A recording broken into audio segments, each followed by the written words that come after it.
MBBS, BDS కోర్సుల్లో ప్రవేశాలకు నిర్వహించిన జాతీయ అర్హత పరీక్ష నీట్లో తెలుగు విద్యార్థులు ప్రతిభ కనబరిచారు. ప్రొద్దుటూరుకు చెందిన మాన్విత 14వ ర్యాంక్, మంగని దీపిక 24, నెల్లూరుకు చెందిన ఫణిశ్రీ లాస్యా 51, సాదినేని నిఖిల్ చౌదరి 57వ ర్యాంక్ సాధించారు. నీట్ ఫలితాల్లో పంజాబ్ విద్యార్థి నవదీప్ సింగ్ 700 మార్కులకు 697 సాధించి మొదటి ర్యాంక్ కైవసం చేసుకున్నాడు.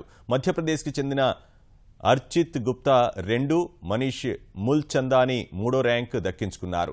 నీట్కు మొత్తం 11,38,890 మంది హాజరు కాగా 6,11,538 మంది ఉత్తీర్ణత సాధించినట్లు సీబీఎస్ఈ ప్రకటించింది.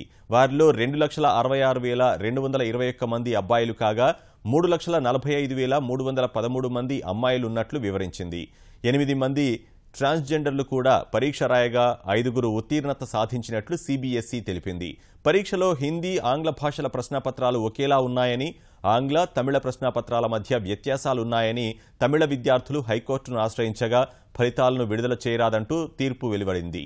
దీన్ని సవాలుగా చేస్తూ సీబీఎస్ఈ సుప్రీంకోర్టుకు వెళ్లగా మద్రాస్ హైకోర్టు తీర్పుపై స్టే విధించి వీలైనంత త్వరగా ఫలితాలు విడుదల చేయాలని సీబీఎస్ఈని అత్యున్నత న్యాయస్థానం ఆదేశించింది.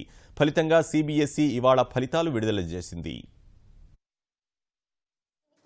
నేను దేవుడికి కృతజ్ఞతలు తెలిపాలనుకుంటున్నాను.